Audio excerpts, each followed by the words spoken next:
আপনাদের কাছে একান্ত অনুরোধ, আপনারা কারো কোনো রকম উচ্ছৃঙ্খল না করে আপনারা হাত বাগানে নিয়ে যান।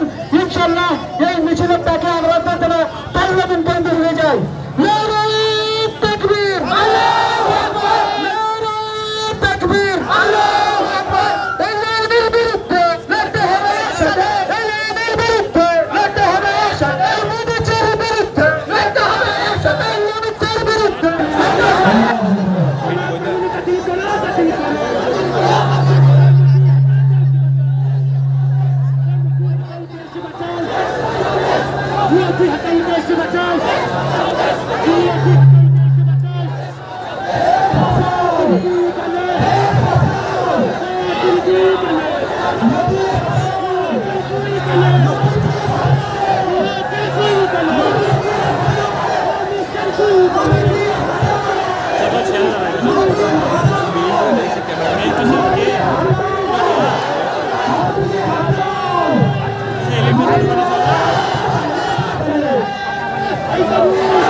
আজকে কারাকানুনের বিরুদ্ধে আমরা সকলে একত্রিত হয়ে লড়ব ইনশাআল্লাহ। আপনারা রাস্তায় অযথা দাঁড়াবেন না, সবার কাছে আমি আহ্বান জানাই যে আপনারা হাট ময়দানে এসে উপস্থিত হন। আমি মৌলভী সাহেবকে বলবো তিনার কিছু এই কালা কানুনের বিরুদ্ধে কিছু মূল্যবান বক্তব্য রাখার জন্য।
যোগদান করে আজকে ভারতবর্ষের দিকে আলহামদুলিল্লাহ আমাদের বেধর্মী কিছু ভাই হিন্দু ভাইরাও প্রতিবাদ করছেন, আর যারা ভাইরা আছেন তারাও প্রতিবাদ করছেন। আলহামদুলিল্লাহ আমাদেরকে এগিয়ে যেতে হবে, এক ছাতায় আসতে হবে, এক ছাতার তলে এসে আমাদের প্রতিবাদ করে যেতে হবে ইনশাআল্লাহ। আজকে রাজবাংলায় হচ্ছে সামনে সন্ধ্যা বেলা 8টা থেকে 11টা পর্যন্ত পুলিশ মেন রোডের উপরে সভা হবে ইনশাআল্লাহ। আমরা আসবো ইনশাআল্লাহ।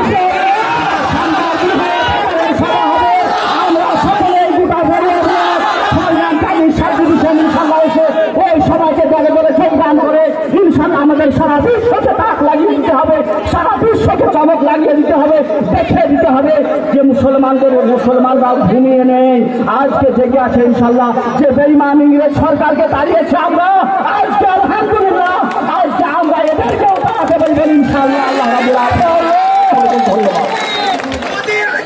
আসসালামু আলাইকুম। আস্তে আস্তে এবার আপনাদের সম্মুখে মানে হাবিবুল করিম সাহেবকে বাস্তবায়ন অনুরোধ করছি। যে সময় সংক্ষিপ্তের মধ্যে করবেন।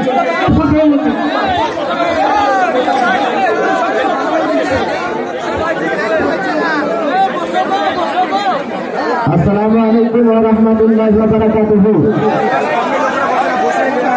সম্মানীয় আজকে আগত সমস্ত মুসলিম দরদি ভাতৃবৃন্দ, আমরা সবাই জানি যে আজ কোন উদ্দেশ্য নিয়ে আমরা এই সভায় হাজির হয়েছি।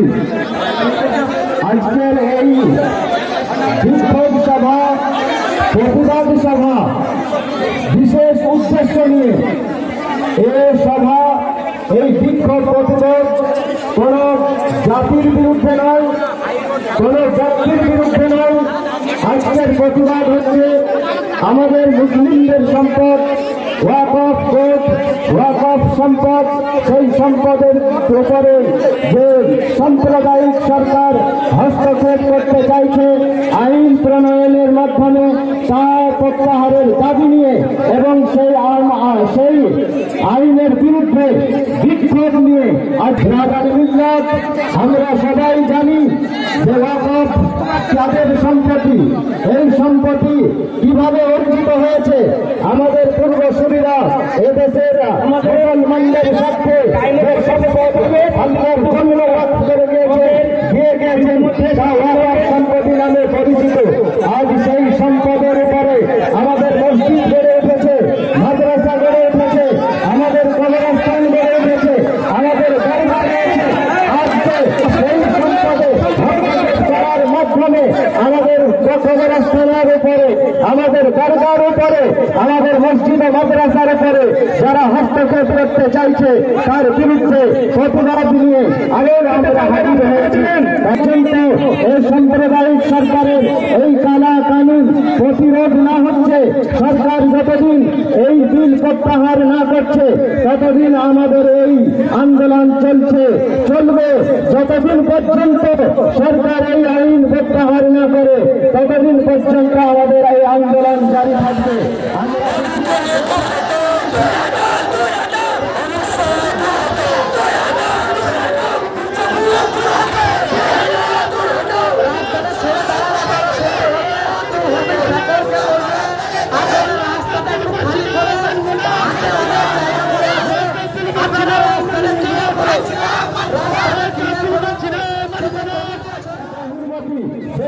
আমরা কখনোই মেনে নিতে পারবো না।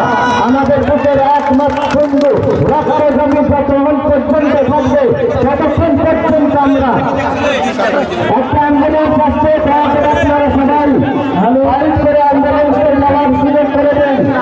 ইসলাম এটাই শিখিয়েছে, বিপদগ্রস্ত মানুষের পাশে দাঁড়াতে শিখিয়েছে, অসহায় মানুষকে সাহায্য করতে শিখিয়েছে, দুরস্ত মানুষকে সাহায্য করতে শিখিয়েছে।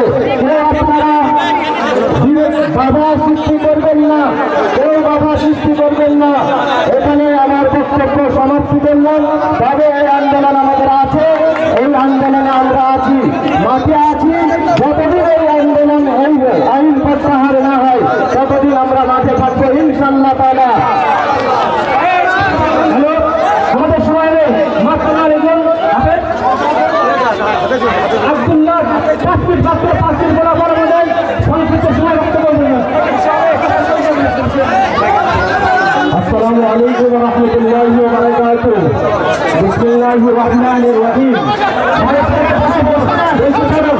আমাদের ইসলামের আদর্শ হলো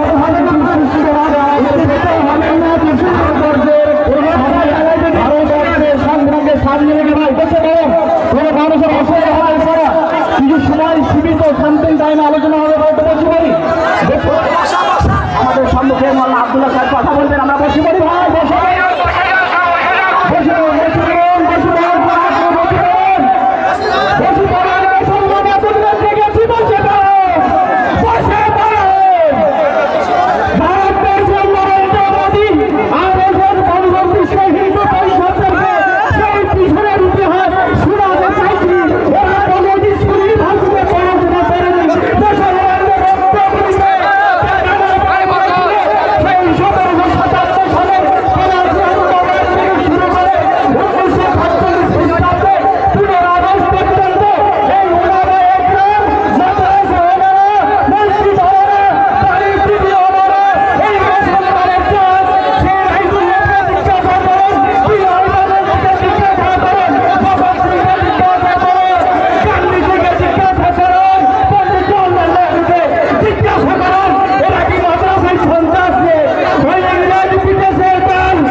আজকের বিশাল আন্দোলন আমাদের কিসের জন্য আমরা সকলে অবগত।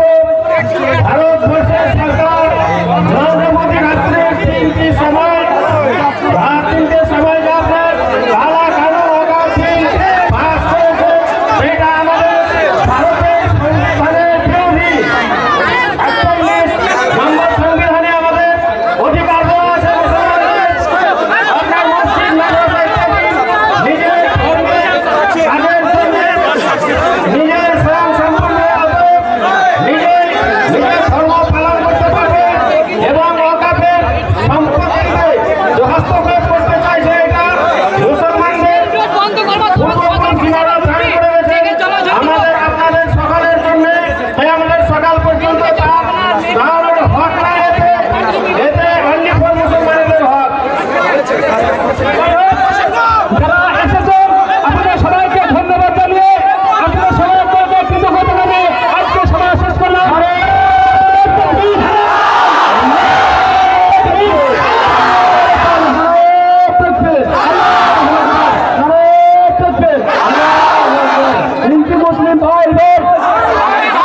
হিন্দু মুসলিম ভাই